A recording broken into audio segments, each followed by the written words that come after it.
রহস্যকর রহস্য উচ্চারণ দিয়ে নির্মিত। আসসালামু আলাইকুম, সবাইকে স্বাগত জানাচ্ছি আরও একটি নতুন এপিসোডে। আজকের এই ঘটনাটি পাঠিয়েছেন গালিব আবরার। তাহলে চলে যাচ্ছি মূল ঘটনাতে। তার আগে সবার কাছে অনুরোধ থাকবে, যারা যারা চ্যানেলটি সাবস্ক্রাইব করেননি অবশ্যই সাবস্ক্রাইব করে নেবেন এবং লেখকের ফেসবুক পেজ ডেসক্রিপশন বক্সে দেওয়া আছে, অবশ্যই লাইক দিয়ে ফলো করে দিবেন। ঝিরিঝিরি বৃষ্টির রাতে শুনশান রাস্তায় ন্যাড়া মাথা এক বাচ্চা ছেলে আনমনে খালি পায়ে হেঁটে যাচ্ছে। হাতে তার ক্যানোলা লাগানো, পরনে হাসপাতালের পেশেন্ট ড্রেস। বয়স আনুমানিক 10 হবে। চোখে মুখে অদ্ভুত এক শূন্যতা, ঠোঁটগুলো ফাটা এবং চেহারা ধবধবে সাদা, যেন কেউ তার শরীর থেকে রক্ত শুষে নিয়েছে। ল্যাম্পপোস্টের হলদে আলো আর বৃষ্টি ভেজা রাস্তায় বাচ্চাটার প্রতিবিম্ব দেখা যাচ্ছে।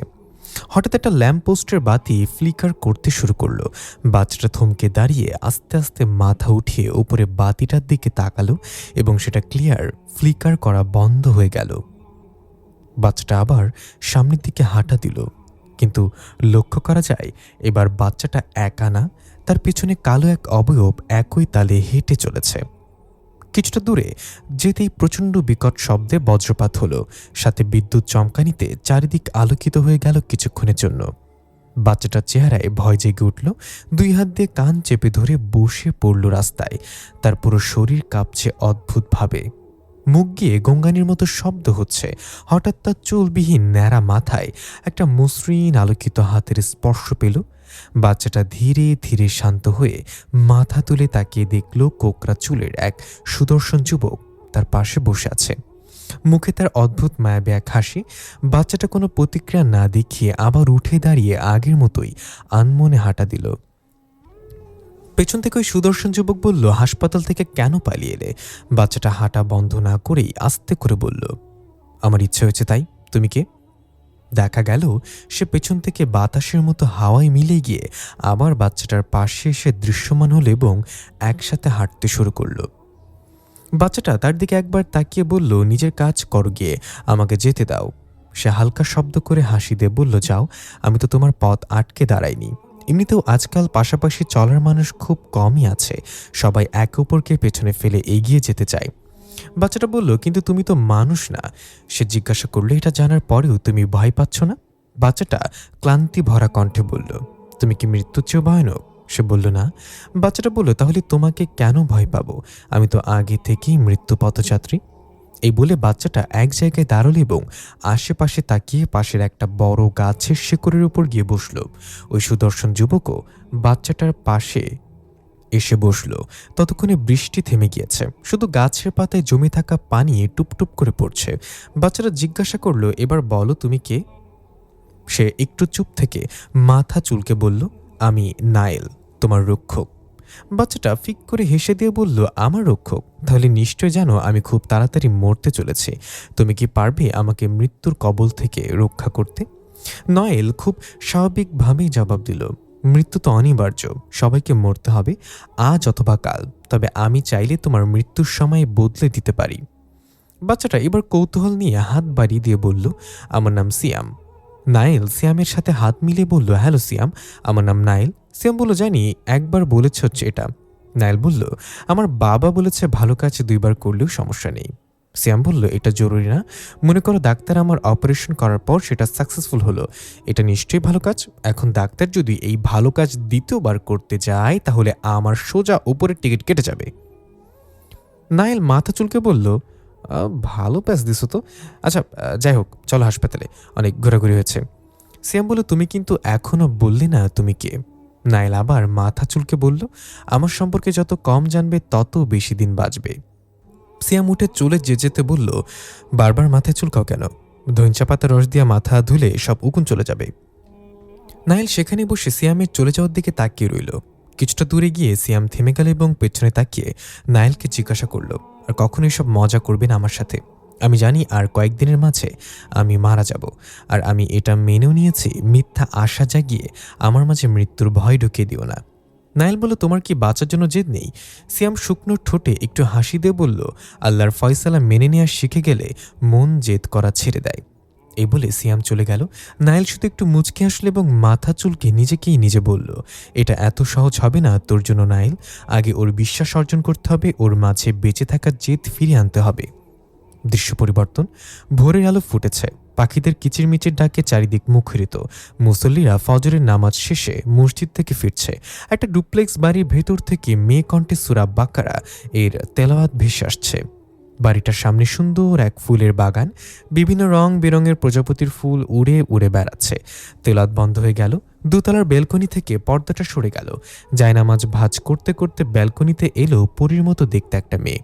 পরনে তার সাদা রঙের শালীন পোশাক, মাথার অংশ হিজাবে আবৃত। বেলকনির রেলিং ধরে দাঁড়িয়ে চোখ বন্ধ করে আকাশের দিকে তাকিয়ে প্রাণ ভরে নিঃশ্বাস নিল। সকালের এই স্নিগ্ধ হাওয়া নিজের মাঝে টেনে নিয়ে সুন্দর হাসিতে বলল, ইয়া আল্লাহ, তোমার নিকট হাজার শুকরিয়া আরও একটা সুন্দর সকাল সৌভাগ্য দান করার জন্য। সকালের স্নিগ্ধ বাতাসে আমি মন থেকে তোমাকে স্মরণ করেই বলছি আলহামদুলিল্লাহ।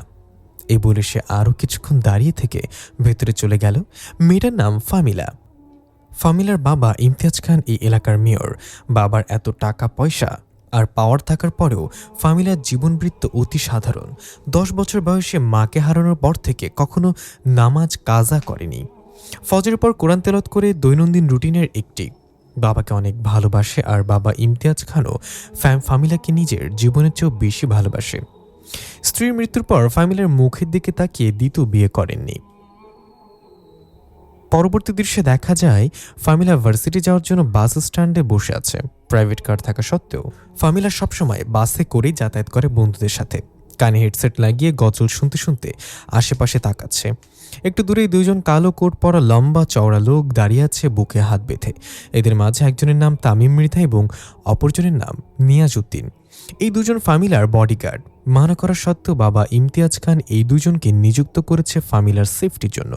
তবে ফামিলা শর্ত দিয়েছে 5 হাত দূরে থাকতে হবে, এদের কাছে আসা যাবে না। হঠাৎ জীর্ণ শীর্ণ পোশাকের এক ভিক্ষুক টাইপ লোক ফামিলার দিকে এগিয়ে আসতে লাগলো হাত বাড়িয়ে। তখনই বডিগার্ড তামিম মৃধা ধেয়ে এসে ভিক্ষুককে ধরে ফেলল এবং বলল, কাছে যাবে না তার, যা চাও দূরে থেকে চাও। ফামিলা বেশ বিরক্ত হলো তামিম মৃধার এহেন কর্মে। তবে কিছু বলার আগেই ভিক্ষুকটা মুখ মলিন করে চলে যেতে লাগলো। ফামিলা কয়েকবার তাকে ডাকলেও আর শুনল না। তামিম মৃধা বলল, ম্যামের পেরেশান হবে না তো? এরা বেশিরভাগই ফেক হয়, ভিক্ষাবৃত্তি এদের ব্যবসা। ফামিলা চটে গিয়ে বলল, তাহলে আপনি চাকরি ছেড়ে দিয়ে এই ব্যবসায় নেমে যান না কেন? সে তো আল্লাহর কাছে কিছু চেয়েছিল আর আল্লাহ তাকে আমার কাছে পাঠিয়েছে। এরপর থেকে এমন কাজ করলে বাবাকে বলে চাকরি নট করে দেব। তামিম মৃধা সরি ম্যাম বলে পিছিয়ে গেল। ফামিলা কান থেকে হেডসেট খুলে ব্যাগে পুরে সেদিকে যেতে লাগলো ভিক্ষুককে খুঁজতে। বডিগার্ড দুজন সাথে আসতে নিলে ফামিলা শুধু তাদের দিকে একবার চোখ বড় করে তাকালো আর তারা সামনে আগানোর সাহস পেল না। ফামিলা ওই ভিক্ষুককে খুঁজতে খুঁজতে ফুটওভার ব্রিজের কাছে চলে এলো, কিন্তু কোথাও তার দেখা পেল না। হতাশার মন খারাপ করে ফিরে আসতে যাবে তখন একটা বাচ্চার কান্নার শব্দ শুনতে পেল, সাথে একজন মহিলার কণ্ঠ, কাঁদিস না মা, তোর বাবা গেছে খাবার আনতে, ঠিক খাবার নিয়ে আসবে তোর জন্য, একটু অপেক্ষা কর। ফামিলা ওই কণ্ঠের উৎস খুঁজতে একটু নিচু হয়ে ফুটওভার ব্রিজের সিঁড়ির নিচে তাকালো। দেখা গেল 4-5 বছরের ছোট্ট একটা মেয়ে, তার সাথে ময়লা ছেঁড়া কাপড় পরা এক মহিলা। মেয়েটা খালি গায়ে শুধু একটা হাফ প্যান্ট পরে আছে। দেখে মনে হচ্ছে মেয়েটার পেট পিঠের সাথে লেগে গিয়েছে ক্ষুধায়। এই দৃশ্য দেখে ফামিলার মন ডুকরে কেঁদে উঠল। তারা ফামিলাকে এখনো দেখেনি। ফামিলা তাদের ডাক দিতে যাবে তখন বাচ্চা মেয়েটা কান্না থামিয়ে তার মায়ের চোখের পানি মুছে দিতে দিতে বলল, তুমি কাইন্দো না মা, আমার খিদা লাগে নাই। আব্বা আইকে কইব আমারে বেচা দিতে, তারপর যে টাকা পাইবা তাতে তোমরা কিছু খাইও, তুমি একটা নতুন জামা কিনো। এই কথা শুনে ওই মহিলা ফুপিয়ে কান্না করে মেয়েটাকে শক্ত করে জড়িয়ে ধরল। ফামিলার চোখ বেয়ে পানি পড়ছে। তখনই পেছন থেকে ওই লোকটা চলে এলো যে ফামিলার কাছে সাহায্য চাইতে গিয়েছিল, হাতে 2টা বনরুটি। ফামিলাকে দেখে লোকটা কিছু না বলে তাকে পাশ কাটিয়ে সিঁড়ির নিচে গিয়ে তাড়াতাড়ি করে বাচ্চাটার হাতে রুটি দিল আর বলল, এখন এইটা খাও মা, দুপুরে মজার খাও নাই না দিব। বাচ্চা মেয়েটা রুটি পেয়ে মহা খুশি। প্রথমে একটু রুটি ছেড়ে নিজে হাতে মায়ের মুখে তুলে দিল, তারপর বাবা মার মুখে। বাবা মা দুজনেই চোখের পানি। ফামিলা নিজের ব্যাগ হাতিয়ে যত টাকা পেল সব এক মুঠে নিয়ে তাদের দিকে এগিয়ে দিল। লোকটা টাকা না নিয়ে বলল, যার কাছে সাহায্য চাইতে গিয়ে বড় ধাক্কা খেতে হয় তার কাছ থেকে সাহায্য চাই না আমি, ফিরে যাও মা। ফামিলা কান্না করে দিয়ে বলল, আমাকে মাফ করে দিন। আপনি যদি আজ আমায় সাহায্য একবার করেন তাহলে কিয়ামতের দিন আল্লাহ আমাকে এর জন্য জবাবদিহি করাবে। আমি আপনাকে সাহায্য করছি না, আমি শুধু আমার আল্লাহর সামনে লজ্জিত হওয়ার থেকে নিজেকে বাঁচাতে চাই। এটা গ্রহণ করবেন প্লিজ। লোকটার মন নরম হলো।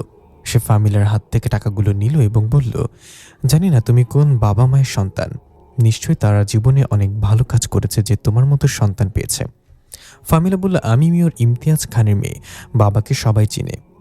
এটা শুনে ওই লোকটার চেহারা বদলে গেল, যেন ঘৃণা আর ক্ষুরো ফুটে উঠল। দেখা গেল সাথে লোকটার স্ত্রী একইভাবে তাকালো ফামিলার দিকে। ফামিলা বুঝতে পারল না হঠাৎ কি হলো। টাকাগুলো ফামিলার দিকে ছুঁড়ে মেরে লোকটা বলল, ইমতিয়াজ খানের জন্যই আজ আমরা এই রাস্তার ফকির। তুমি তার মেয়ে, তোমার লজ্জা উচিত। ইমতিয়াজ খান তোমার বাবা।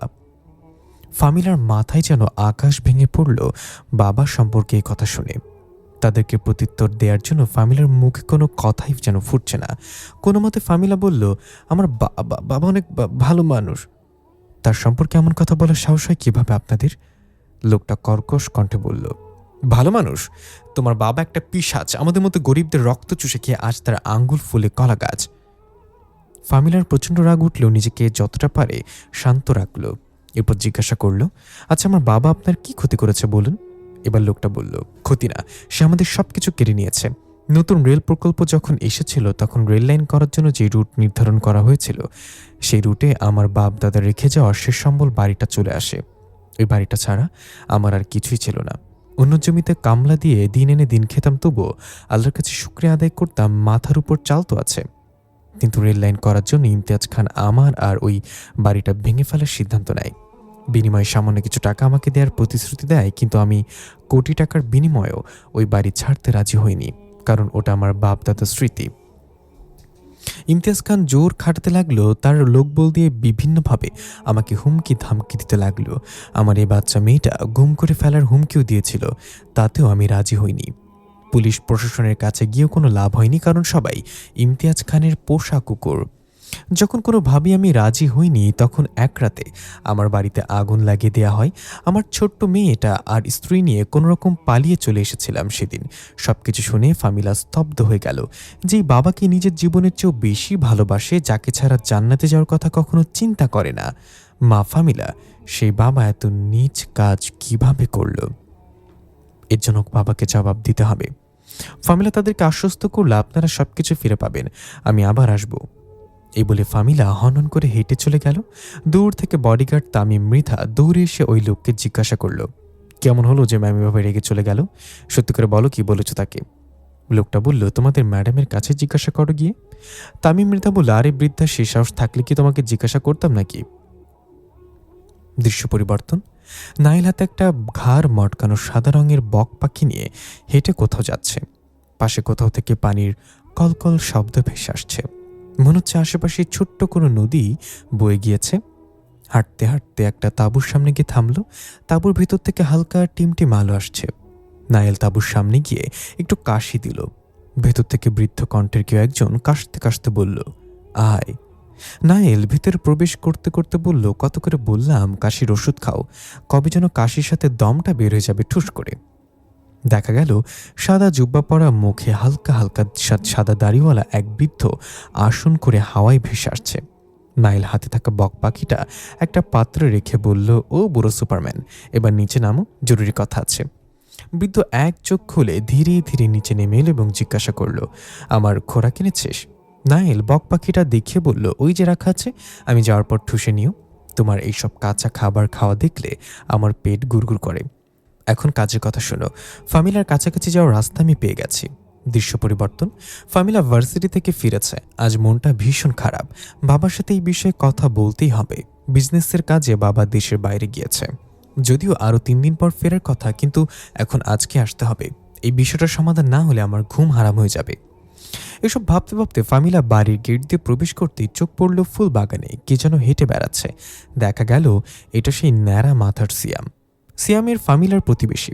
ফামিলার সাথে বেশ ভালো খাতির। ফামিলা বিনা শব্দে ধীরে ধীরে পেছন থেকে গিয়ে সিয়ামের ন্যাড়া মাথায় টোকা দিয়ে বলল, কে রে রোগী, হাসপাতাল থেকে কখন এলি? সিয়াম চমকে গিয়ে পেছনে তাকিয়ে বলল, দিদি, এভাবে কেউ ভয় দেখায় নাকি? আর একটু হলেই মরে যেতাম। ফামিলা বলল, তুই আবার মরণের ভয় পাওয়া শুরু করলি কবে থেকে? সিয়াম একটু হেসে বলল, দিদি তোমার সাথে আমার ইম্পর্টেন্ট কথা আছে। কাল রাতে কি হয়েছিল জানো? ফামিলা বলল, না, বললে জানবো কিভাবে? সিয়াম বলতে যাবে তখনই গেটের বাইরে থেকে এক ভদ্রলোক ডাক দিল, সিয়াম, অনেক দুষ্টামি হয়েছে, এবার বাসায় চলো। এই ভদ্রলোকের নাম রহমান। এটা সিয়ামের বাবা, মানে সৎ বাবা। সিয়ামের আপন বাবা মারা যাওয়ার পরে সিয়ামের মা দ্বিতীয় বিয়ে করে। লোকটা সিয়ামকে অনেক কড়া শাসনের মাঝে রাখে। সিয়াম এটা মোটেও পছন্দ করে না। মন খারাপ করে সিয়াম চুপচাপ চলে গেল বাসার দিকে। ফামিলা তাকে উদ্দেশ্য করে বলল, রহমান সাহেব, বাচ্চাদের এতটাও শাসন করতে হয় না যে তাদের মনে ভালোবাসার বদলে ক্ষোভ জন্ম নেয়। রহমান সাহেব বলল, তুমি বুঝবে না ফামিলা, ছোটবেলা থেকেই বাচ্চাদের কন্ট্রোল না রাখলে বড় হয়ে বেপরোয়া হয়ে যায়। ফামিলা বলল, কিন্তু এতে করে তো শ্যাম আপনাকে ভুল বুঝবে প্রতিনিয়ত। রহমান সাহেব একটু হেসে বলল, এটাই নিয়ম, বুঝলা? আমরা যতদিন নিজেদের বাবা মাকে বুঝতে শুরু করি ততদিনে আমাদের সন্তানেরা আমাদেরকে ভুল বোঝা শুরু করে দেয়। রাত তখন 2টা ছুঁই। 3টা কালো রঙের বুলেট প্রুফ গাড়ি শো শো করে এগিয়ে চলেছে হাইওয়ে দিকে। এটা মেয়র ইমতিয়াজ খানের গাড়ি বহর, সামনে এবং পেছনে সিকিউরিটির গাড়ি। মাঝে ইমতিয়াজ খানের গাড়ি। মেয়র হওয়ার পাশাপাশি ইমতিয়াজ খান একজন সফল বিজনেসম্যান। প্রথমবারের মতো ইমতিয়াজ খানকে দেখতে পাই আমরা। ছোট ছোট চুল, মাথায় হাতে দামি ব্র্যান্ডের ঘড়ি, চোখে চশমা এবং এক কানে ছোট্ট একটা দুল। এই বয়সেও বেশ স্টাইলিশ এবং ড্যাশিং দেখতে সে। বয়সের ছাপ চেহারায় পরেনি এখনও। গাড়িতে বসে ল্যাপটপে কিছু কাজ করছিল আর বারবার ঘড়ি দেখছিল। সামনে সিটে বসে থাকা তার পিএ হারুন সাহেব বলল, স্যার, আপনার তো আরও 2 দিন পর আসার কথা ছিল, হঠাৎ শিডিউল পরিবর্তন হলো যে? ইমতিয়াজ খান বেশ গম্ভীর কণ্ঠে বলল, হারুন সাহেব, এই দুনিয়াতে আমার সবচেয়ে প্রিয় জিনিসটা কি বলতে পারেন? হারুন সাহেব বলল, অবশ্যই আপনার মেয়ে, আমার মামুনি ফামিলা। ইমতিয়াজ খান বলল, তাহলে তার কথা আমি কিভাবে ফেলতে পারি বলুন? ফোনে ফামিলার কণ্ঠ বেশ মর্মাহত মনে হচ্ছিল। কয়েকবার জিজ্ঞাসা করেছে কোনো সমস্যা হয়েছে কিনা, সে বলেছে সামনাসামনি বলবে, তাই ফিরে এসেছি। নিশ্চয়ই কিছু হয়েছে আমার রাজকুমারীর সাথে। হঠাৎ আকাশে প্রবল বজ্রপাতের শব্দ হলো, সাথে বিদ্যুৎ চমকানির আলোটা সোজা এসে সামনের গাড়ির ড্রাইভারের চোখে এসে লাগলো। যতক্ষণে সে নিজের চোখ সামনে নিল ততক্ষণে কেউ একজন গাড়ির সামনে চলে এসেছে, কালো চাদরে আবৃত। নিয়ন্ত্রণ ধরে রাখতে না তাকে ধাম করে ধাক্কা মেরে দিল এবং কারোর চিৎকারের শব্দ শোনা গেল। ইমতিয়াজ খানের গাড়িও নিয়ন্ত্রণ হারিয়ে ফেলল।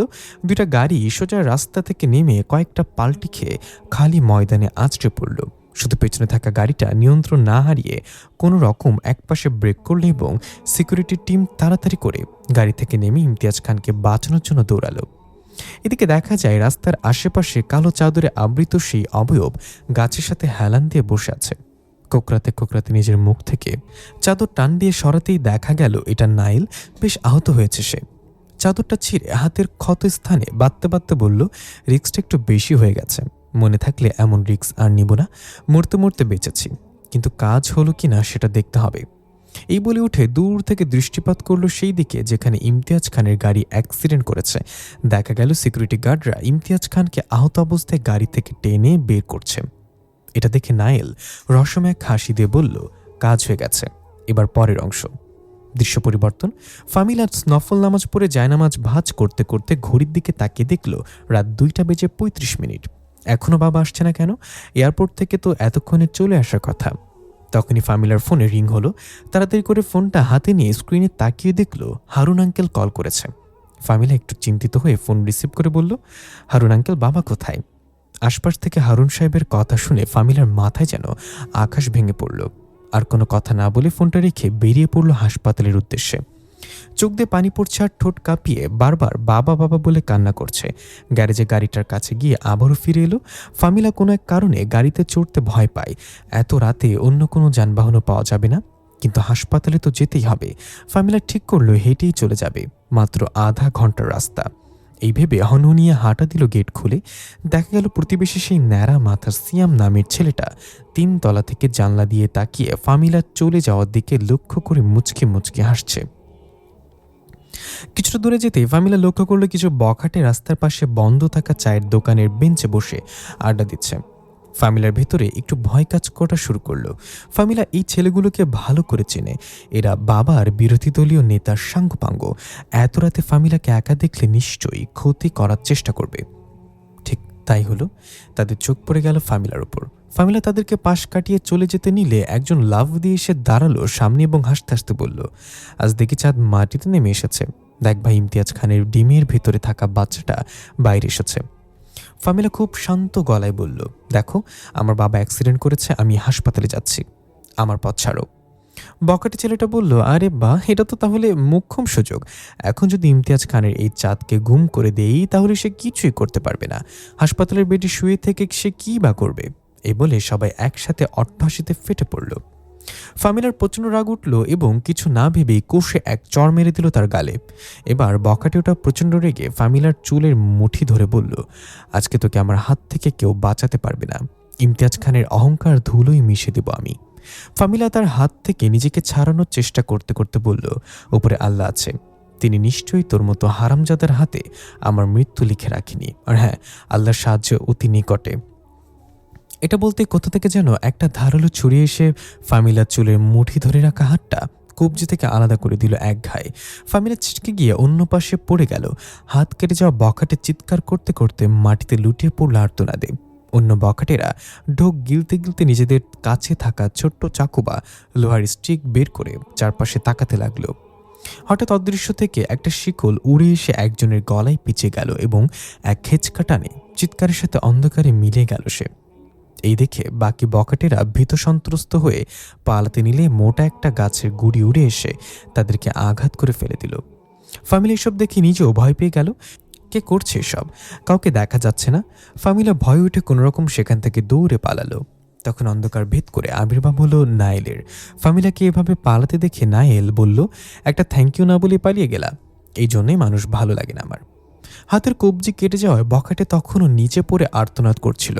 নায়েল গিয়ে তার কাটা হাতের উপরে পা রেখে পাড়া দিতেই সে আরো জোরে চিৎকার করে আর্তনাদ করে বলল, তুই আমার হাত কেটে ফেলেছিস, তুই জানিস না আমি কি? নায়েল বলল, আমি জানি তো। তুই বকাটে? হ্যাঁ, তোর একটা নামও আছে, তোর নাম হেমায়েত, তোর বাবার নাম কেরামত, তোর দাদির নাম গনিমত, তোর দাদার বাবার নাম আলামত, তার বাবার নাম সলিমত।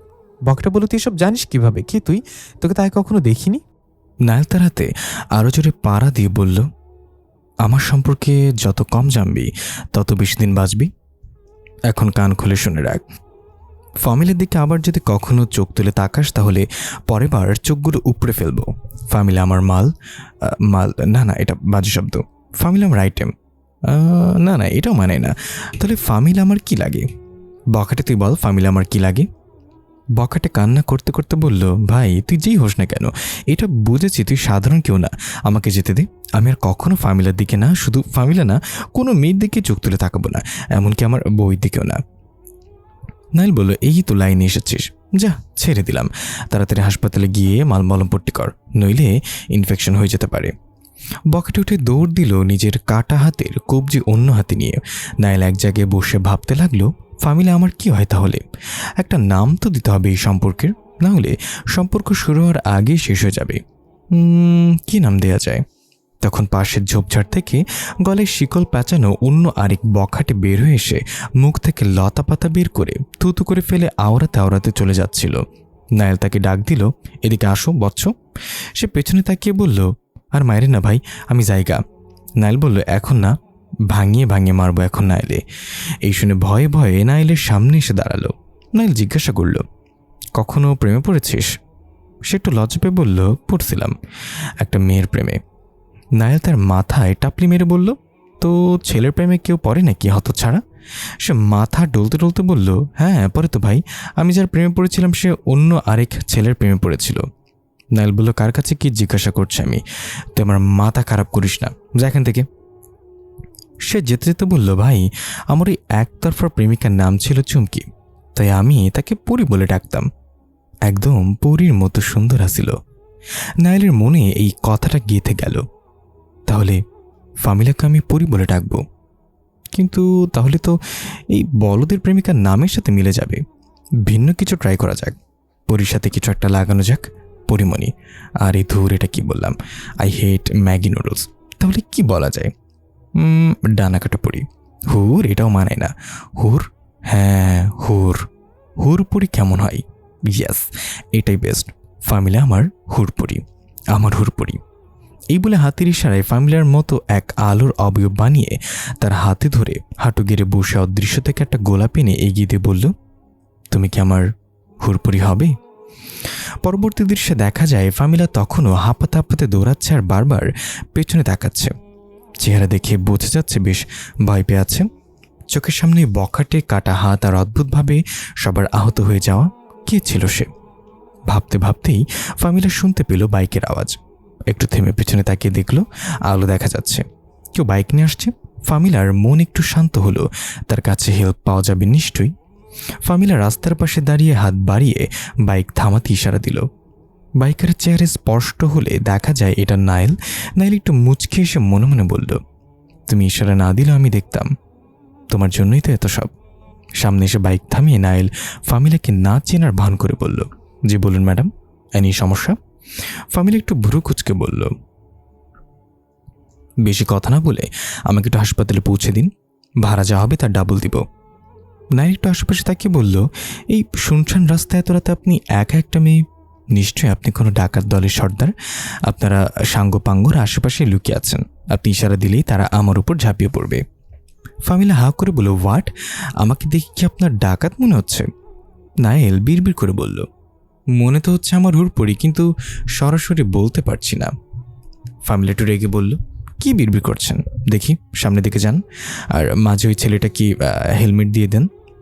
খবরদার ইচ্ছাকৃতভাবে ব্রেক করে কোনো রকম ফায়দা নেওয়ার চেষ্টা করবে না, তাহলে কিন্তু হাত কেটে ফেলবো। আমার সাথে অলৌকিক শক্তি আছে। এই বলে ফামিলা বাইকের পেছনে উঠে বসলো, বেশ দূরত্ব বজায় রেখে। মাঝে হেলমেটটা রাখা। নাইল বলল, এটা কিন্তু ক্ষমতার অপব্যবহার। আমার মতো সহজ সরল একটা ছেলেকে একা রাস্তায় পিপটিজিং করছেন, আমি পুরুষ নির্যাতন মামলা করে দেব। ফামিলা হেলমেটটা হাতে নিয়ে নাইলের মাথায় টুং করে একটা বাড়িতে বলল, আর একটা কথা বললে সত্যি সত্যি সাঙ্গপাঙ্গ ডাক দিয়ে আপনার মাথার ঘির বের করে ফেলবো। চুপচাপ আমাকে হাসপাতালে ড্রপ করে দিন। নাইল একটু মুচকে আর কিছু না বলে বাইক টান দিল। ফামিলার চেহারা কিন্তু চিন্তার ছাপ। বাবার কি অবস্থা এখনো জানে না, তার উপর আবার রাস্তায় এরকম আজব ঘটনা, কিছু মাথায় ঢুকছে না।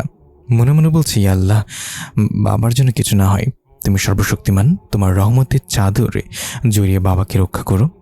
আর আমি ক্ষমা চাচ্ছি আমার অনাকাঙ্ক্ষিত এবং অনাচ্ছিকৃত গুনাহের জন্য। পরিস্থিতির শিকার হয়ে নন মাহারাম পুরুষের বাইক উঠেছি, এই জন্য আমাকে তোমার রহমত থেকে বঞ্চিত করো না। তুমি আমার মনের খবর জানো। ফামিলাকে চুপচাপ দেখে নাইল জিজ্ঞাসা করলো, আচ্ছা আপনার নামটা জানতে পারি? ফামিলা এক কথা উত্তর দিল, না। নাইল বলে, কেন?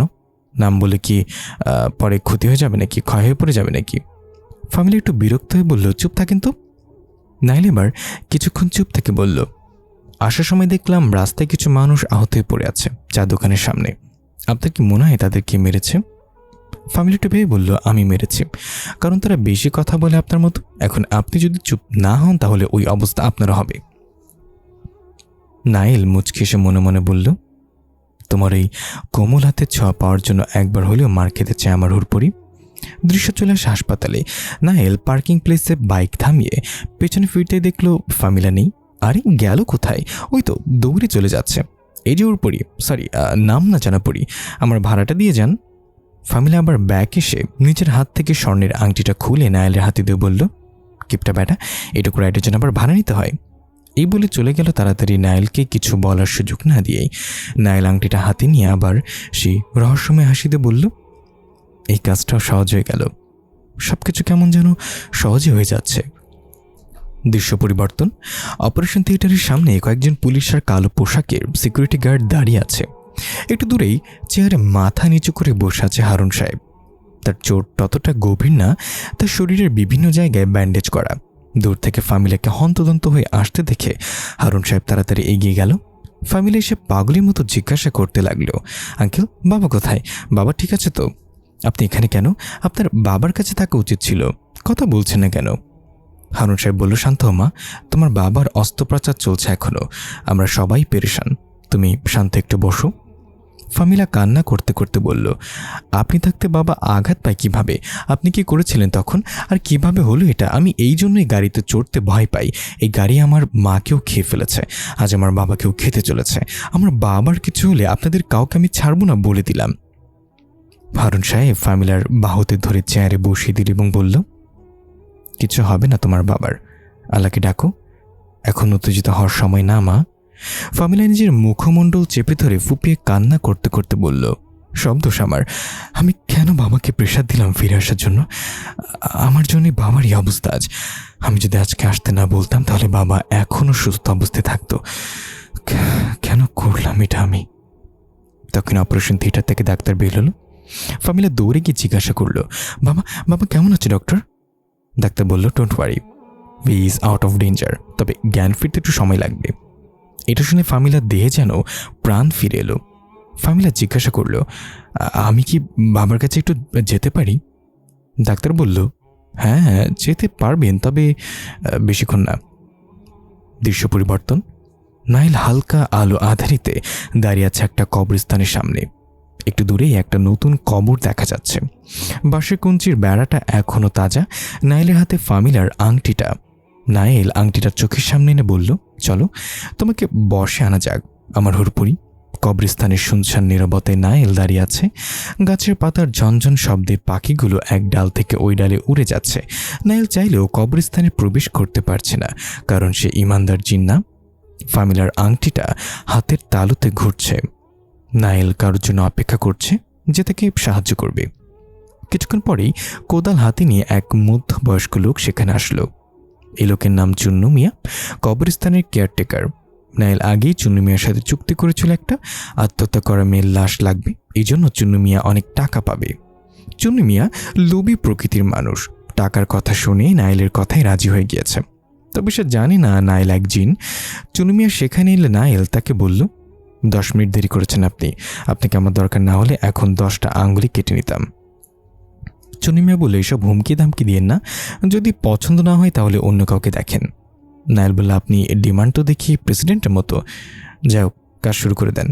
কবর থেকে লাশ তুলে বাইরে নিয়ে আসবেন, তারপর লাশের সাথে আমার কাজ শেষ, আবার সেটাকে দাফন করে দিবেন। আপনার কাজ শেষ। চুন্নু মিয়া বলল, একটা কথা বলেন তো, এই সামান্য কাজ তো আপনিও করতে পারতেন, তাহলে আমি কেন? নাইল বলল, কারণ আপনার মতো লোভী মানুষদের সাহায্য করতে আমার ভালো লাগে। এই বলে নাইল নিজের পকেট থেকে একটা টাকার বান্ডেল বের করে চুন্নু মিয়ার হাতে দিয়ে বলল, এখানে অর্ধেক টাকা আছে, বাকি অর্ধেক কাজ শেষ হওয়ার পরে। চুন্নু মিয়া টাকাটা হাতে নিয়ে বেশ খুশি হয়ে বলল, চাইলে বাকি অর্ধেক এখন দিয়ে দিতে পারেন। আপনি কি আমাকে বিশ্বাস করেন না নাকি? নাইল বলল, একটুও না, শুধু আপনাকে না, আমি নিজেকে বিশ্বাস করি না। জীবনে এত বাস খেয়েছি যে নিজেকে মাঝে মাঝে পান্ডা মনে হয়। এখন যান, কাজে লেগে পড়ুন, আমি বাইরে অপেক্ষা করছি। চুন্নু মিয়া আর কিছু না বলে কোদালটা কাঁধে নিয়ে কবরস্থানে প্রবেশ করল লোহার গেটটা হালকা ধাক্কা দিয়ে। নাইল পেছন থেকে ডাক দিয়ে বলল, চোখ অনেক কিছুই দেখবে, তবে কিছু বিশ্বাস করবে না, আর ভুলেও পেছনে তাকাবেন না লাশ নিয়ে আসার সময়। চুন্নু মিয়া বলল, জানি জানি, হুজুরদের মুখে মেলাবার শুনেছি সব, চিন্তা করবেন না, আমি ঠিক বেরিয়ে আসবো, আপনি বাকি অর্ধেক টাকাটা রেডি রাখেন। দৃশ্য পরিবর্তন। ফামিলা তার বাবা ইমতিয়াজ খানের হাত ধরে বসে আছে বেডের পাশে। ইমতিয়াজ খানের মুখে অক্সিজেন মাস্ক এবং মাথায় ব্যান্ডেজ করা। ফামিলা নিশ্চুপ কান্না করছে, শুধু চোখের পানি পড়ছে। সেদিন গাড়িতে করে ফামিলা তার বাবা মায়ের সাথে বান্দরবান ঘুরতে গিয়েছিল। আঁকাবাঁকা পাহাড় রাস্তায় ইমতিয়াজ খান গাড়ি খুব সাবধানে ড্রাইভ করছিল। কিছুক্ষণ আগে বৃষ্টি হওয়ায় রাস্তাগুলো আরও বেশি বিপজ্জনক হয়ে গিয়েছিল। পেছনের সিট ফামিলা এবং মা বসে দুষ্টুমি করছিল। ইমতিয়াজ খানও সুযোগে বেশ এনজয় করছিল দুজনের সাথে। হাসি খুশি ছোট্ট একটা পরিবার। ফামিলা যেন মা বাবার চোখের মণি। হঠাৎ অপর দিক থেকে আসা একটা বেপরোয়া ট্রাক্টর মুহূর্তের সামনে চলে এলো। ইমতিয়াজ খান দুষ্টুমির তালে তালে তেমন ধ্যান ছিল না, বিদায় ট্রাক্টর থেকে গাড়িটা বাঁচাতে গিয়ে নিয়ন্ত্রণ হারিয়ে সোজা খাড়া পাহাড় থেকে নিচে পড়ে গেল। এসব মনে পড়তেই ফামিলার বুকটা ধরফর করে উঠল। সে অ্যাক্সিডেন্টে ফামিলার মা চিরতরে বিদায় নিয়েছে। ফামিলাও বেশ ঘায়েল হয়েছিল, তবে আল্লাহর রহমতে বেঁচে ফিরেছে দীর্ঘ 1 মাস আইসিইউতে থাকার পর। সেদিন থেকে ফামিলা আর কখনো গাড়িতে ওঠেনি, ভয় অথবা মায়ের স্মৃতিতে। আর সেদিন থেকে ফামিলা আল্লাহর পথে চলার সিদ্ধান্ত নেয় এবং এই দ্বিতীয় জীবন উপহার দেওয়ার জন্য। তখন ইমতিয়াজ খানের হাতটা নড়ে উঠল ফামিলার হাতের মুঠোয়। ফামিলা একটু চমকে গিয়ে প্রচণ্ড খুশি হয়ে ডাক্তারকে ডাকতে লাগলো, বাবার জ্ঞান ফিরছে। দৃশ্য পরিবর্তন। চুন্নু মিয়া নতুন কবরটার সামনে এসে থামল। গতকালে একটা মেয়েকে এখানে দাফন করা হয়েছে। পারিবারিক অশান্তির কারণে আত্মহত্যা করেছিল বলে জানা গেছে। তবে পুলিশ এখনও তদন্ত করছে। চুন্নু মিয়া আর দেরি না করে কাজে লেগে পড়ল। কবর খুঁড়তে খুঁড়তে প্রচণ্ড ঘামছে সে, তবুও থামছে না। তাড়াতাড়ি কাজটা আঞ্জাম দিতে হবে, কেউ দেখে নিলে সমস্যা হয়ে যাবে। হঠাৎ কেউ একজন চুন্নু মিয়ার নাম ধরে ডাক দিল পেছন থেকে। চুন্নু মিয়া, কি করছো তুমি? আর এটা তো ইমাম সাহেবের কণ্ঠ। তার মানে কি ইমাম সাহেব আমাকে দেখে নিল? এইভাবে পেছনে তাকাতে যাবে, তখনই মনে পড়ল পেছনে তাকানো যাবে না। যত যাই হোক, চুন্নু মিয়া বুঝে গেল এটা সহজ হবে না, তাই সেদিকে ধ্যান না দিয়ে কবর খুঁড়তে খুঁড়তে বলল, যত চেষ্টাই করে আমি থামছি না। আবার একই কণ্ঠে এবার রাগান্বিত স্বরে বলল, এটা করো না চুন্নু মিয়া, তুমি বাঁচবে না। চুন্নু মিয়া নিজের কাজ করতে করতে বলল, এটা করলে আমি আরও ভালোভাবে বাঁচতে পারবো, কতগুলো টাকা পাবো, এসব ভয় আমাকে দেখে লাভ নাই। আর কোনো আওয়াজ এলো না। কবর খোঁড়া প্রায় শেষ, বাঁশের আবরণটা দেখা যাচ্ছে। চুন্নু মিয়া কোদাল রেখে এবার হাত দিয়ে বাকি মাটিগুলো সরিয়ে একটা একটা করে বাঁশ সরাতে লাগলো। চাঁদের আলোতে কবরের ভেতরে সাদা কাফনে মোড়ানো লাশটা ধীরে ধীরে স্পষ্ট হচ্ছে। চুন্নু মিয়ার চেহারায় কোনো ভয় নেই, সে নির্দ্বিধায় বাঁশগুলো সরিয়ে কবরে নেমে পড়ল। হঠাৎ একটা মেয়েলি কণ্ঠের কান্না ভেসে এলো কোথা থেকে যেন, ফুপি ফুপি হিচকি তুলে তুলে হৃদয় নিংড়ানো কান্না, যেন তার মনে অনেক কষ্ট। চুন্নু মিয়ার চেহারায় এবার একটু ভয় দেখা গেল। টাকার নেশায় ভুলেই গিয়েছিল কি করছে আর কোথায় এসেছে। কান্নার শব্দটা যেন ধীরে ধীরে কাছাকাছি আসছে আর স্পষ্ট হচ্ছে। মনে হচ্ছে কেউ একজন কান্না করতে করতে এদিকে আসছে এগিয়ে। হঠাৎ চুন্নু মিয়ার মনে হলো কান্নাটা দূর থেকে না, বরং তার পায়ের কাছে থাকা ওই লাশ থেকে আসছে। কিন্তু এটা কিভাবে সম্ভব? লাশ কিভাবে কান্না করবে? চুন্নু মিয়ার বুকের ভেতরটা মোচড় দিয়ে উঠল। মনে একটু সাহস জুগিয়ে নিচু হয়ে কাপা কাপা হাতে লাশের মুখের উপর থেকে কাফনের গিটটা খুলে দিল এবং কাপড়টা মুখের উপর থেকে সরাতেই কান্না বন্ধ হয়ে গেল। না, লাশ তো ঠিক আছে, একটা সুন্দরী মেয়ের লাশ। গলায় দড়ির দাগটা কালো হয়ে আছে, চেহারাটা ফ্যাকাশে রক্তশূন্য। তাহলে কান্নার শব্দ? এই ভেবে চুন্নু মিয়া লাশের নাকের কাছে আঙুল নিয়ে চেক করতে লাগলো, ভুলে ভালে নিঃশ্বাস চলছে কিনা। আবার তখনই মেয়েটার লাশ ধাপ করে চোখ মেলে তাকিয়ে চুন্নু মিয়ার আঙুল কামড় বসিয়ে দিল। চুন্নু মিয়ার চিৎকার দিয়ে উঠল এবং হ্যাচকার টানে লাশের মুখ থেকে আঙ্গুল ছাড়িয়ে আনতে গিয়ে দুইটা আঙ্গুলে ছিঁড়ে রয়ে গেল লাশের মুখে। রক্তাক্ত হাত চেপে ধরে কবর থেকে ওঠার চেষ্টা করতে লাগলো, কিন্তু দুইটা শক্ত হাত চেপে ধরল। চুন্নু মিয়া ভয়ে তাকিয়ে দেখল লাশটা উঠে বসেছে এবং মুখে থাকা আঙ্গুলটা দুইটা কচকচ করে চিবিয়ে খাচ্ছে। তার ঠোঁটের কোণা দিয়ে রক্ত বেয়ে পড়ছে।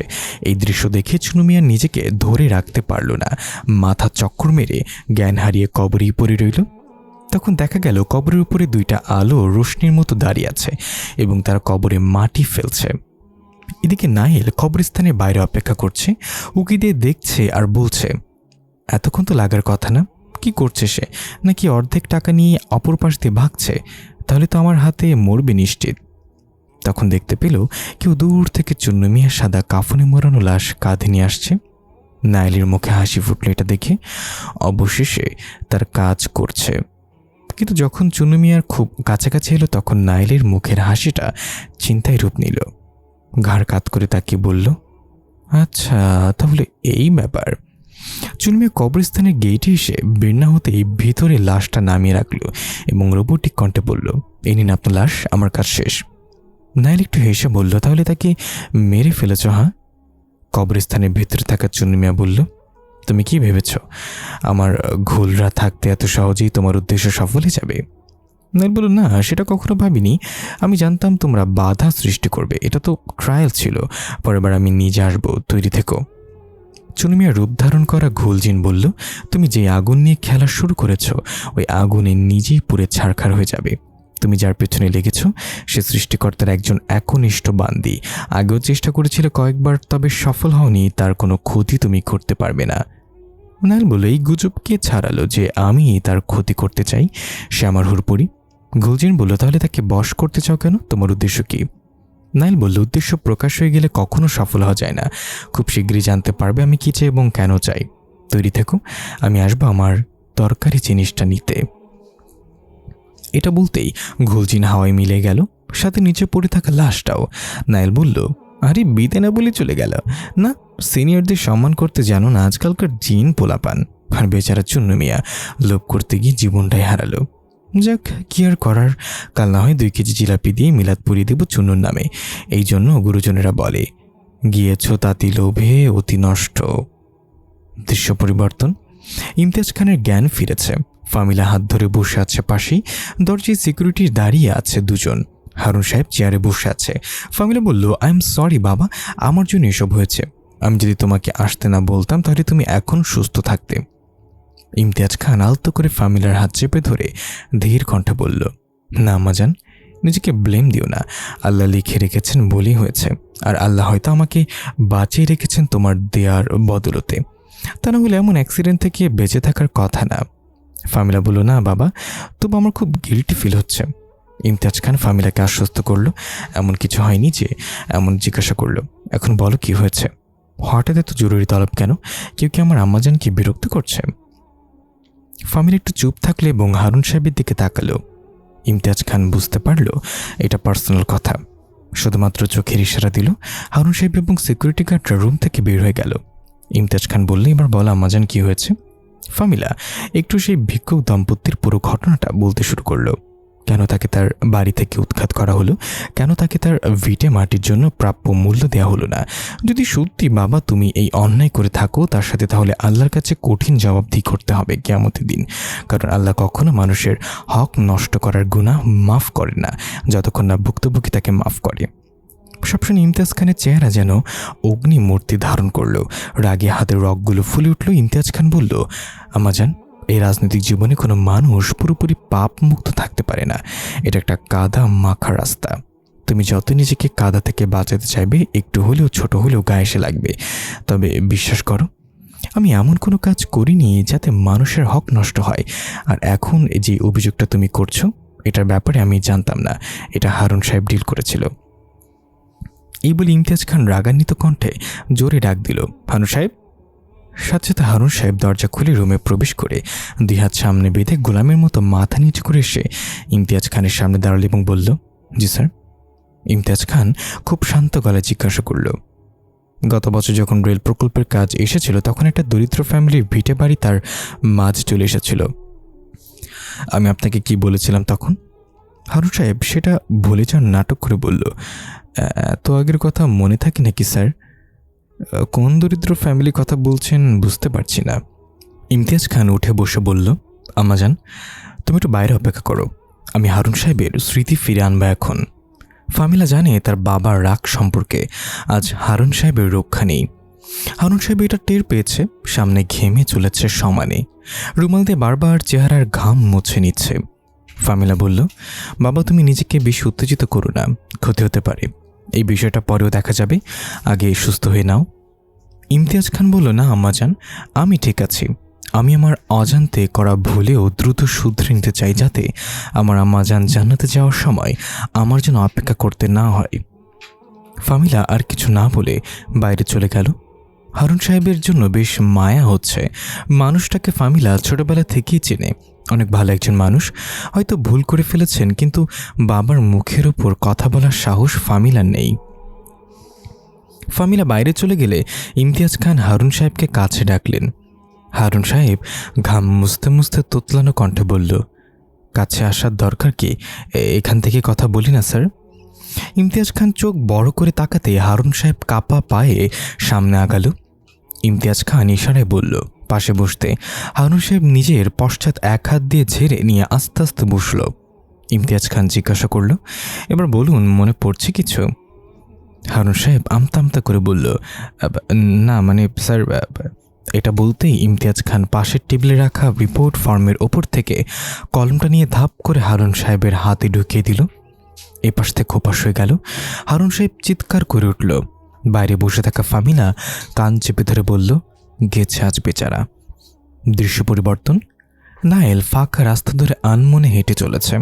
ফামিলার আংটিটা নিজের কনিষ্ঠ আঙ্গুলে পরে নিয়েছে। বারবার ঘুলজিনের কথা বলা ওইটা কানে বাজছে। আগে তো কয়েকবার চেষ্টা করেছিল। নাইলের মস্তিষ্কে ভেসে ওঠা আগের ঘটনা। পূর্ণিমার রাত ছিল ওই দিন। গোল রুটির মতো চারটা আকাশটা ভেসে আছে। ফামিলা সেদিন রাতে দাঁড়িয়েছিল বেলকনিতে। মায়ের কথা খুব মনে পড়ছিল। ফুলবাগান থেকে মিষ্টি ঘ্রাণ এসে নাকে লাগছে। হঠাৎ ফামিলার চোখ পড়ল রাস্তার এক হুজুর টাইপ লোক দাঁড়িয়ে আছে এবং এক দৃষ্টিতে ফামিলার দিকে তাকিয়ে আছে। পরনে তার বড় জুব্বা, মাথায় পাগড়ি এবং হাতে তসবি। ফামিলা হাতের ইশারা দিল তার দিকে, সেও দূর থেকে হাত নাড়ালো। ফামিলা ইশারায় জিজ্ঞাসা করলো, কে আপনি? এটা জিজ্ঞাসা করতেই সে ধোয়ার মতো হয়ে গেল এবং চোখের পলকেই উড়ে এসে ফামিলার শরীরে মিশে যেতে চাইল।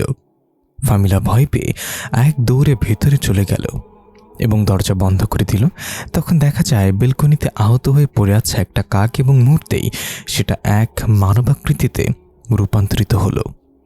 স্পষ্ট দেখা যায় এটা নাইল। ভার্সিটির ওয়াশরুমটার পাশে বড়সড় একটা বটগাছ আছে।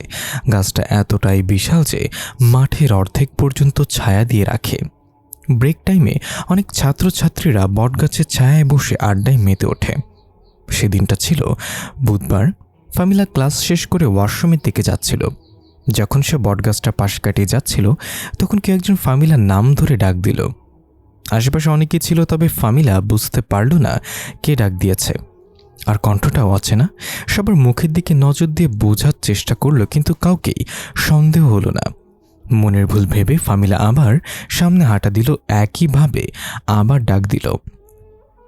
তবে এবার যেন ঠিক ফামিলার পেছন থেকে আসলো আওয়াজটা। ফামিলা সাথে সাথে পেছনে ঘুরে তাকিয়ে দেখল কেউ নেই সেখানে। বেশ অবাক হলো, কেউ হয়তো দুষ্টুমি করছে ভেবে ফামিলার কিছু না ভেবে ওয়াশরুমে চলে গেল। এক পাশে ছেলেদের ওয়াশরুম আর অন্য পাশে মেয়েদের। ফামিলা নিজেদের ওয়াশরুমে প্রবেশ করেই বড় এক ধাক্কা খেল। একটা ছেলে আয়নার সামনে দাঁড়িয়ে চুল ঠিক করছে। ফামিলাকে দেখে সুন্দর করে হাসি দিয়ে বলল, তোমার জন্য অপেক্ষা করছিলাম। ফামিলা বুঝতে পারল এটা সেই কণ্ঠটা যেটা একটু আগে সে শুনেছে বাইরে। ভুল করে ছেলেদের ওয়াশরুমে ঢুকে গেছে ভেবে ফামিলা তাড়াতাড়ি করে এক দৌড়ে বের হতে গেল এবং ওপরে তাকিয়ে সাইন দেখে বুঝল ঠিক ওয়াশরুমেই ঢুকেছে। তাহলে ছেলেটা ভেতরে কি করছে? ফামিলা রেগে ছেলেটাকে ঝাড়ি দেওয়ার জন্য আবার প্রবেশ করতে দেখল সেখানে কেউ নেই। আরে কোথায় গেল? এখানেই তো ছিল ছেলেটা। ওয়াশরুমের দরজা সবগুলোই খোলা, তার মানে সে ভেতরেও নেই। তাহলে এটা ভাবতেই হঠাৎ ধূসর রঙের একটা প্রজাপতি উড়তে উড়তে এসে ফামিলার চোখের সামনে ডানা ঝাপটাতে লাগলো। প্রজাপতি ফামিলার বরাবরই খুব পছন্দের, কিন্তু সাধারণত এরা ওয়াশরুমে আসে না। ফুল বাগানীদের প্রিয়, হয়তো ভুলে ফাঁকফোকর দিয়ে চলে এসছে, এখন বের হওয়ার রাস্তা খুঁজে পাচ্ছে না। ফামিলা নিজের হাত বাড়িয়ে দিল যাতে প্রজাপতিটা এসে হাতে বসে। আশ্চর্য বিষয়, সেটা ফামিলার হাতে বসার আগেই চোখের সামনে হাওয়ায় মিলে গেল। ফামিলা একটু ভয় পেল এটা দেখে। চারিদিকে চোখ বুলিয়ে কিছুই দেখতে পেল না। অদ্ভুত কিছু ঘটছে ভেবে ফামিলা যা করতে এসেছিল তা না করেই তাড়াহুড়া করে চলে গেল। ফামিলা চলে যাওয়ার পর দৃশ্যমান হয় নাইল। তাকে দেখে বেশ ক্লান্ত মনে হচ্ছে। দম নিতে নিতে নাইল বলল, কেন? আমি তোমাকে নিজের বশে নিতে পারছি না। কি আছে তোমার মাঝে? নাকি আমি দুর্বল হয়ে যাচ্ছি দিন দিন? তখনই অন্য একটা মেয়ে ওয়াশরুমে প্রবেশ করে নাইলকে দেখে চিৎকার করে উঠল। নাইল সাথে সাথে বাতাসের মতো মিলে গিয়ে মেয়েটার শরীরে মিশে গেল। মেয়েটা এক নিমিষেই চিৎকার বন্ধ করে একদম স্বাভাবিক হয়ে আয়নার সামনে দাঁড়িয়ে নিজের চুলগুলো এলোমেলো করতে শুরু করলো। এরপর হ্যান্ড ওয়াশ হাতে নিয়ে মাথায় ঢেলে দিল। ব্যাঙের মতো লাফ দিয়ে গিয়ে টয়লেট পরিষ্কার করার ব্রাশটা এনে সেটা দিয়ে দাঁত মাজার ব্যর্থ চেষ্টা করতে লাগলো। ওড়না কোমরে বেঁধে পাগলের মতো ডান্স করতে শুরু করলো ব্রা হাতে নিয়েই। তখন আরো দুটো মেয়ে এসে এই অবস্থা দেখে হাঁ করে তাকিয়ে রইল আর বলল, এগুলো কি করছিস তুই? হঠাৎ একটা সাদা ধোঁয়া মেয়েটার শরীর থেকে বের হয়ে যেতেই মেয়েটা এক ঝাঁকি মেরে নিজের ধ্যানে ফিরে এলো এবং নিজের এই অবস্থা দেখে চিৎকার করে উঠল। সাথে ওই দুইটা মেয়েও চিৎকার করে উঠল। বাইরে দেখা যায় নাইল হেঁটে চলে যাচ্ছে আর বলছে, না আমি দুর্বল হচ্ছি না। এই মেয়ের শরীর কত সহজেই বসে নিয়ে এসেছি, তাহলে ফামিলার সাথে পারছি না কেন? গুরুজির সাথে দেখা করতে হবে। পরের দৃশ্যে দেখা যায় নাইল সেই বৃদ্ধের সামনে দাঁড়িয়ে আছে, যার জন্য সাদা রঙের বক পাখি মেরে নিয়ে গিয়েছিল। বৃদ্ধ জিজ্ঞাসা করলো, কি সমস্যা খুলে বল। নাইল বলল, শীত লাগতেছে তাই না, খুলেই বলছি।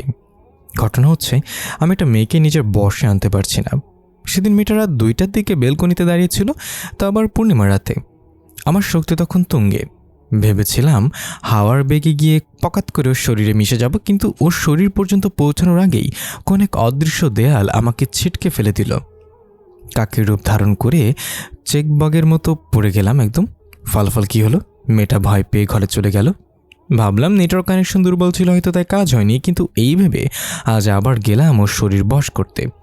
তবে এবার আর হাওয়ার বেগে যাওয়ার রিস্ক নিলাম না, কারণ ওই দিনের ঝটকাটা চমৎকার পাওয়ারফুল ছিল। এখনও বুক চিনচিন ব্যথা হয়। আজ প্রজাপতির রূপ ধারণ করে ধীরে সুস্থে তার দিকে এগিয়ে গেলাম। সেও হাত বাড়িয়ে আমাকে গ্রহণ করার জন্য প্রস্তুত ছিল, কিন্তু ফলাফল কি হলো?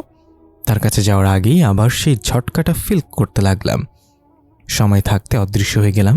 মেয়েটা আবার ভয় পেয়ে দৌড়ে চলে গেল। নিজেকে কেমন যেন ভিলেন ভিলেন মনে হচ্ছে এখন। এখন আপনি বলেন গুরুজি, am I look like a villain? সব শুনে বৃদ্ধ একটু ভাবুক ভঙ্গিতে দাড়ি চুলকাতে চুলকাতে বলল, না তুই তো হিরো, কিন্তু মেয়েটার কাছে তুই ভিলেন হয়ে যাচ্ছিস দিন দিন। কারণটা তুই খুঁজে বের করতে হবে দেখতেছি। নাইল বলে, এই জন্যই তো আপনার কাছে আসা। বেশি ভাবুন না, হয় সমাধান বলেন, আর বিনিময়ে যা চান তা বলে দিন, কারণ আপনি মাগনা কাজ করবেন না আমি জানি। বৃদ্ধ বলল, এই জন্যই তোকে আমার এত ভালো লাগে, মনের কথা বুঝে চাস। আচ্ছা, আমি তোকে সব সমাধান বলে দেব, বিনিময়ে আমাকে আস্তে একটা হাতি মেরে এনে দিতে হবে। নাইল একটু রেগে বলল, হাতি আপনার? বৃদ্ধ চোখ রাঙিয়ে তাকালো। নাইল বলল, আরে গুরুজি, হাতি কোথায় পাবো এই শহর অঞ্চলে? সহজ কিছু বলেন না। আচ্ছা আমি বলে দিচ্ছি, একটা বক পাখি পাবেন, তা আবার ফেয়ার অ্যান্ড লাভলি মাখা সাদা রঙের। বৃদ্ধা বলল, তোর কি আমার ফকির মনে হয়? সামান্য একটা বক পাখি মেনে যাব? নাইল বলল, তাহলে? বৃদ্ধা বলল, 2টা বক পাখি দিতে হবে। হ্যাঁ। নাইল বিড়বিড় করে বলল, হালা বুইরা খাটাস। আচ্ছা ঠিক আছে, 2টা পাবেন। এখন বলুন সমাধান কি? বৃদ্ধ বলল, মেয়েটাকে বশ করা কি তোর জন্য খুব জরুরি? নাইল বলল, শুধু জরুরি না, বলতে পারেন এটাই আমার লক্ষ্য এখন। বৃদ্ধ বলল, মেয়েটার নাম আর তার বাবার নাম বল। নাইল বলল, ফামিলা। বাবার নাম ইমতিয়াজ খান।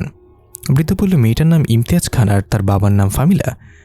নাইল দাঁত কটমট করে বলল, হলার বাথরুমের সাথে ব্রেনটাও কি বের হয়ে গিয়েছে নাকি শালার? ইমতিয়াজ খান কোনো মেয়ের নাম হয় নাকি? বৃদ্ধ বলল, যেই দেশে একটা মানুষের নাম দুদু হতে পারে, সেই দেশে সবই হতে পারে। বুঝছি, বাবার নাম ইমতিয়াজ খান আর মেয়ের নাম ফামিলা। নাইল বলল, হ্যাঁ এটাই। খুঁজে বের করুন আমি বাধাগ্রস্ত হচ্ছে ঠিক কোন জায়গায়। বৃদ্ধ ইটের টুকরোর মতো কিছু একটা দিয়ে তার সামনে থাকা কাঠের বোর্ডে নাম দুটো লিখল আরবিতে। এরপর ধুলোজাত কিছু নামের ওপর ছিটিয়ে দিল। চোখ বন্ধ করে অদ্ভুত মন্ত্র জপতে জপতে নাম দুটোর ওপর হাত বোলাতে লাগলো। নাইল তাকিয়ে আছে, তার ভাবছে, সহজ সমাধান না বললে বুড়োকে বক পাখি কেন, একটা চড়ুই পাখিও খাওয়াতে পারবো না। বেশ খানিকক্ষণ পর বৃদ্ধ চোখ মেলে তাকিয়ে বলল, বড় কঠিন এই পদ, এত সহজে হবে না তোর জন্য। নাইল জিজ্ঞাসা করল, কেন, আপনি কি দেখছেন? বৃদ্ধ বলল, ফামিলা মেয়েটা অনেক পরহেজগার, তার প্রেম স্বয়ং রবের সাথে, তাকে কোনো বদ আত্মা বশ করতে পারবে না। তুই বদ না হলে ইমানদার না, এটা সবচেয়ে বড় বাধা তোর আর ওই মেয়ের মাঝে। তুই 1000 চেষ্টা করেও তাকে বশে নিতে পারবি না। নাইল বলল, কিন্তু সমাধান তো আছে নাকি? বুঝলাম সে পরহেজগার, তাই বলে কি কোনো সুযোগ নেই তার কাছাকাছি যাওয়ার? বৃদ্ধ বলল, 2টি উপায় আছে। এক, ফামিলার কাছাকাছি যেতে পারে এমন কাউকে বশ করে ধীরে ধীরে তার শরীর বশ নিতে পারিস। আর 2, কোনো আত্মহত্যা করা মেয়ের শরীরে ফামিলার ব্যবহৃত একটা জিনিস লুকিয়ে দিলেই সে তোর বশে চলে আসবে। নাইল বলে, আমি দুটোই চেষ্টা করব, যে করে হোক ফামিলার শরীর আমার চাই। দৃশ্য ফিরে আসে বর্তমানে। নাইল ফামিলার আংটিটা হাতে ঘোরাতে ঘোরাতে ফাঁকা রাস্তা ধরে হাঁটছে হুডি মাথায় দিয়ে। ব্যাকগ্রাউন্ডে নাইলের কণ্ঠ শোনা যায়, আমি প্রথমে ওই ন্যাড়া মাথার সিয়ামকে বশ করেছি যাতে ফামিলার কাছাকাছি থাকতে পারি। তারপর ফামিলার ব্যবহৃত আংটিটাও সুযোগ বুঝে নিয়েছে যাতে 2 নম্বর পরিকল্পনাটাও চলতে থাকে। একটা না একটা তো কাজ হবেই, আমি আমার হুর পরীক্ষা নিজের করে নিবই। দৃশ্য পরিবর্তন। এই মুহূর্তে ব্যাখ্যা করুন আমাকে কি করছিলেন আপনি? ইমতিয়াজ খানের রাগান্বিত কণ্ঠ শুনে হারুন সাহেব ভয়ে ভয়ে বলতে শুরু করলো, ওই দরিদ্র দাম্পতি কিছুতেই তাদের ভিটামাটা ছাড়তে রাজি ছিল না। এমনকি ওই জমির মূল্য থেকেও দ্বিগুণ মূল্য তাদেরকে অফার করেছিলাম, তবু তারা রাজি হয়নি। এক প্রকার বাধ্য হয়েই তাদের বাড়িতে আগুন লাগিয়ে দেই লোকবল দিয়ে। আর তাদের হুমকিও দেই কোনোদিন যাতে এই এলাকায় দেখা না যায়, তাহলে জানে মেরে ফেলব। ইমতিয়াজ খান অগ্নি মূর্তি ধারণ করে কষে একটা চড় লাগিয়ে হারুন সাহেবকে বেড থেকে নিচে ফেলে দিল। তারপরে আওয়াজ শুনে বাইরে থাকা সিকিউরিটি গার্ডরাও হালকা কেঁপে উঠল। ফামিলা তখনও মুখমণ্ডল চেপে বসে বসছে বাইরের চেয়ারে। ভিতরে ইমতিয়াজ খান চিৎকার করে বলছে, গর্ধপ, আমাকে না জেনে এমন নিকৃষ্ট সিদ্ধান্ত কিভাবে নিতে পারেন আপনি? দরকার হলে আমি নিজে গিয়ে তাদের সাথে কথা বলতাম। যা করার আপনি করেছেন, আর আমার মেয়ের কাছে খারাপ হয়েছে আমি। জানেন, আপনি আমার মেয়ের চোখে প্রথমবারের মতো আমি প্রতি অবিশ্বাস দেখেছি। হারুন সাহেব উঠে মাথা নিচু করে বলল, সরি স্যার। ইমতিয়াজ খান আরও রেগে বলল, আপনার সরি দিয়ে আমি ডাল রান্না করে খাবো নাকি? সময় 1 ঘন্টা। কি করবেন, কিভাবে করবেন জানি না। ওই পরিবারের মাথা গুজার মতো বাড়ি দিবেন, তাদের 1 বছরের রেশন দিবেন এবং প্রয়োজনীয় সকল কিছুর ব্যবস্থা করবেন। হারুন সাহেব বলল, 1 ঘন্টা এত কিছু কিভাবে করবো স্যার? ইমতিয়াজ খান ঘড়ির দিকে তাকিয়ে বলল, এখন 1 ঘন্টা না, 59 মিনিট বাকি আছে। কাজ সম্পন্ন না হলে আমি নিজ হাতে আপনার মাথা কেটে ফেলব। হারুন সাহেব আর দেরি না করে আথাল পাথাল দৌড় দিল সেখান থেকে। দরজা খুলে বাইরে বের হতেই পিছলা খেয়ে মুখ থুবড়ে পড়ল। ফামিলা চমকে গিয়ে দাঁড়িয়ে বলল, আঙ্কেল আপনি ঠিক আছেন তো? হারুন সাহেব কোনোরকম মুঠে দাঁড়িয়ে দৌড় দিয়ে দিতে বলল, ঠিক নাই রে মা, আমার গর্দান মনে হয় গেল। এই বলে ঘড়ির দিকে তাকিয়ে বলল, আরে 3 মিনিট কীভাবে চলে গেল? ঘড়ি এত জলদি চলে কেন? ফামিলা কিছুই বুঝতে না পেরে ভেতরে চলে গেল বাবার কাছে। গিয়ে জিজ্ঞাসা করলো, বাবা, হারুন আঙ্কেল এইভাবে দৌড়াচ্ছে কেন? কি হয়েছে বলো তো তাকে? ইমতিয়াজ খান বলল, কারণ তার পেছনে কুত্তা ছেড়ে দিয়েছে। তুমি কোনো চিন্তা করো না আম্মাজান, ওই দরিদ্র পরিবার খুব শীঘ্রই সব কিছু পেয়ে যাবে। এখন আসো আমার কাছে বসো, বলো জীবনে কি চলছে। দৃশ্য পরিবর্তন। পরদিন সকালে ন্যাড়া মাথার সিয়াম ফামিলার ফুল বাগানে হেঁটে হেঁটে শুকনো পাতাগুলো ছিঁড়ে এক জায়গায় জমাচ্ছিল। তখন চোখ পড়ল বাইরে নাইল দাঁড়িয়ে আছে পকেটে হাত দিয়ে। সিয়াম নাইলকে দেখে বেশ খুশি হয়ে বলল, আরে তুমি ওই দিন রাতের ভূতটা, তাই না? নাইল বলল, ভূত তোর বাপ, আমি জিন, আমার নাম নাইল। সিয়াম এগিয়ে যেতে বলল, ওই জিন আর ভূত একই, তোমাদের জন্য তো রাত নির্ধারিত করা। তাহলে দিনের বেলা এভাবে ঘুরে বেড়াচ্ছ কেন? নাকি ছোট বোনের বিয়ের জন্য টাকা প্রয়োজন তাই ওভারটাইম করছো? নাইল বলল, এত বেশি কথা বলিস কেন? বেশি কথা বললে হায়াত কমে যায়। সিয়াম ঠিক নাইলের সামনে গিয়ে দাঁড়িয়ে বলল, তাহলে আর মানুষ মরার জন্য গলায় দড়ি দিত না, হাতে রক কাটতো না, ছাদ থেকে লাফ দিত না, ইন্দুরের ওষুধ খেত না, সহজভাবে সারাদিন বকবক করে কথা বলতো, তারপর সন্ধ্যার সময় টুস করে মারা যেত?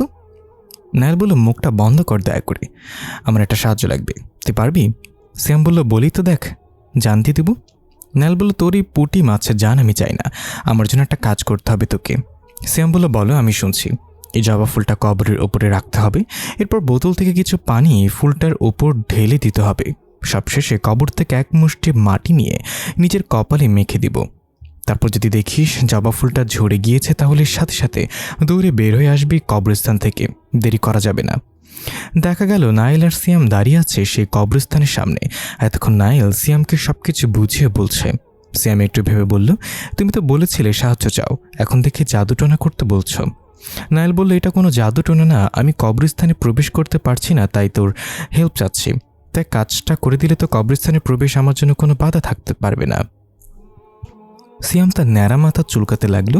নাইল বলল, আরে থাম না, রোলার কোস্টার চালাচ্ছিলাম নাকি মাথায়, যা এই কাজটা করে দে। সিয়াম বলল, আচ্ছা তুমি কেন প্রবেশ করতে পারছো না? তার মানে তুমি বদজিন? নাইল বলল, আমি বদজিন হলেও তোকে তো ওই দিন রাতেই চ্যাপটা করে ফেলতাম।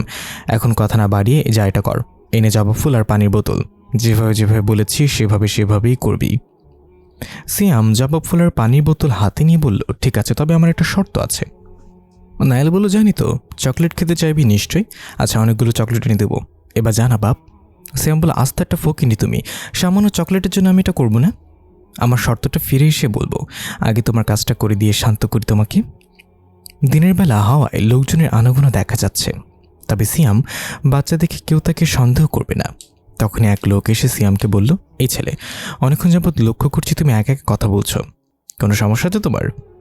সিয়াম নাইলের দিকে তাকালো। নাইল বলল, আমাকে তুই ছাড়া কেউ দেখতে পাচ্ছে না এখানে, এবার সামলাই আপদ। সিয়াম লোকটাকে বলল, আমার বাবার কবর জিয়ারত করতে এসেছি, বাবার সাথেই আবেগে কথা বলছি, মনে হচ্ছে বাবা আমাকে দেখছে। লোকটা একটু ইমোশনাল হয়ে জিজ্ঞাসা করলো, তোমার বাবা নেই? আরে, শুনে অনেক কষ্ট লাগলো। কোথায় তোমার বাবার কবর? সিয়াম তাড়াহুড়ো করতে গিয়ে আঙুলতে একটা কবর দেখে বলল, ওই যে শুয়ে আছে আমার বাবা। লোকটা জিরাফের মতো গলা টান করে কবরের দিকে তাকিয়ে ভুরুকুচকে বলল, কিন্তু ওটা তো একটা বাচ্চার কবর। সিয়াম জিব্বায় কামড় দিয়ে বলল, আসলে আমার বাবা ছোটবেলায় মারা গেছে। লোকটা হা করে বলল, হ্যাঁ? নাইল বিরক্ত হয়ে বলল, তুই যা, আমি এটাকে সামলাচ্ছি। সিয়াম চলে যেতে লাগলো। লোকটা পেছনে পেছনে সিয়ামকে ডাকতে ডাকতে গেল, এই পিচ্ছে দাঁড়া বলছি, আমার সাথে ইয়ার কি করিস? নাইল গিয়ে লোকটার মাথায় টুং করে একটা ঠোয়া দিয়ে বলল, মুরব্বী নিজের কাজ করেন, তাকে একা ছেড়ে দিন। লোকটা ঠোয়া খেলে মাথা ডলতে ডলতে চারপাশে তাকিয়ে জিজ্ঞাসা করলো, কে কে কথা বলে? নাইল অদৃশ্য থেকে আরেকটা ঠোয়া দিয়ে বলল, আমি ওই পিচ্চির মৃত বাবার আত্মা। আমার ছেলেকে বিরক্ত করলে নাকের বারান্দা খুলে ফেলবো মেরে। লোকটা প্রচণ্ড ভয় পেয়ে মা গো বাবা গো বলেই সেখান থেকে দৌড়ে পালালো। নাইল সিয়ামকে ডাক দিয়ে বলল, শোন টাকলো, ফুল ঝরে যাওয়া দেখলে আর এক মুহূর্ত সেখানে দাঁড়াবি না, মনে থাকে যেন। সিয়াম পেছনে তাকিয়ে বলল, তুই টাকলু, তোর বাপ টাকলু, মুখে তো একটাও দাঁড়িয়ে নেই তোর, এমন টাকলার মুখ নিয়ে ঘুরুস কেমনে, শরম করে না? এই বলে সিয়াম চলে গেল। নাইল নিজের চেহারায় হাত দিয়ে বলল, আজ দাঁড়িয়ে ওঠে না বলে পোলাপানো মজা নাই। দৃশ্য পরিবর্তন। হাসপাতাল থেকে ডিসচার্জ হয়ে ইমতিয়াজ খান বাড়ি ফিরছে। ফামিলা বাবাকে ধরে ধরে ড্রয়িং রুমের সোফা এনে বসিয়ে দিল। ইমতিয়াজ খান বলল, কতদিন ধরে তোমার হাতের চা খাই না, এক চা খাওয়ার আম্মাজান। ফামিলা খুশি মনে এখনই চা করে আনছে বলে চলে গেল কিচেনে। ফামিলা চলে যাওয়ার পর ইমতিয়াজ খানের হাসি মুখটায় আবার রাগ ফুটে উঠল। হাতের মোবাইলটা পাশে রাখলে দেখা যায় নিউজ ফিডে একটা নিউজ শো করছে। ইমতিয়াজ খানের মেয়ের সাথে বেয়াদবি করার দায়ে বিরোধী দলীয় নেতা কর্মীর হাতের কবজি কেটে নেওয়া হয়েছে গতকাল রাতে। ইমতিয়াজ খান ফামিলার বডিগার্ড তামিম মৃধা এবং নিয়াজউদ্দিনকে ডাক দিল। তারা বাইরে অপেক্ষা করছিল। দুজনে সে গুড মর্নিং স্যার বলে পাশে দাঁড়ালো বুকে হাত বেঁধে। ইমতিয়াজ খান জিজ্ঞাসা করল, তোমাদের বেতন দেওয়া হয় কিসের জন্য? তামিম মৃধা বলল, ম্যাডামের সুরক্ষার জন্য স্যার। ইমতিয়াজ খান বলল, তাহলে কাল রাতে যখন ফামিলা একা একা বের হয়ে গেল বাসা থেকে হাসপাতালে যাওয়ার জন্য, তখন তোমরা কোথায় ছিলে? তামিম মৃধা একটু আমতামতা করে বলল, স্যার সাধারণত ম্যাডাম রাতে কখনো বাইরে যায় না, তাই আমরা একটু স্মোক করার জন্য পাশে গিয়েছিলাম। ইমতিয়াজ খান রেগে জোরে বলতে গিয়েও আস্তে দাঁত কটমট করে বলল, কাল রাতে যদি আমার আম্মাজানের কোনো ক্ষতি হতো তাহলে এতক্ষণ তোমাদের দুজনের লাশ নর্দমায় ভাসত। এই মুহূর্তে থেকে দুজনের চাকরি নট করে দেওয়া হলো, get lost. Tamim Mridha sorry sir বলতে বলতেও কিছু বলতে নিল। ইমতিয়াজ খান চোখ রাঙিয়ে তাকালে চুপসে গেল এবং আর কিছু না বলে দুজনে বেরিয়ে গেল। এর মাঝেই ফামিলা চায়ের কাপ হাতে সেখানে এলো। ইমতিয়াজ খানের রাগান্বিত চেহারাটা মুহূর্তে আবার হাস্যোজ্জ্বল হয়ে ফামিলার দিকে দেখে গেল। চায়ের কাপটা হাতে নিয়ে চুমুক দিয়ে বলল, আহ কি স্বাদ, পুরো দুনিয়ার সকল খাবার একদিকে আর আমার আম্মাজানের হাতে চা একদিকে, পরাণ জোড়ায় যায় একদম। এই বলে আবার চুমুক দিল চায়ের কাপে। ফামিলি একটু হেসে বলল, হয়েছে, আর পাম দেয়া লাগবে না, আমি জানি একটু ভালো হয়নি চা। ইমতিয়াজ খান বলল, তুমি ভুল জানো আম্মাজান, এখন আমার কথা শোনো। দুটো অকর্মা গাধাকে বডিগার্ডের জব থেকে বের করে দেওয়া হয়েছে। খুশি হয়েছ? ফামিলা খুশি বলে, সত্যি বাবা, আমার যে কি ভালো লাগছে, আগেই বলেছিলাম এসব বডি টডির দরকার নেই। অসহ্য লাগে সারাক্ষণ দুইটা লোক পিছনে পিছনে ঘুরতে থাকে। আই লাভ ইউ বাবা। ইমতিয়াজ খান বলল, এত খুশি হওয়ার কারণ নেই আম্মাজান, নতুন বডিগার্ড নিয়োগ দেব তোমার জন্য। কথা শেষ না হতেই ফামিলার ঠোঁট ফুলিয়ে আবেগী ভঙ্গিতে বলল, আই ডোন্ট লাভ ইউ বাবা। ইমতিয়াজ খান হাসতে হাসতে ফামিলার বুকে নিয়ে কপালে চুমুখে বলল, কাল রাতে এভাবে একা বের হওয়া ঠিক হয়নি তোমার। যদি তোমার কিছু হয়ে যায় তাহলে আমি মরে যাব জানো তো।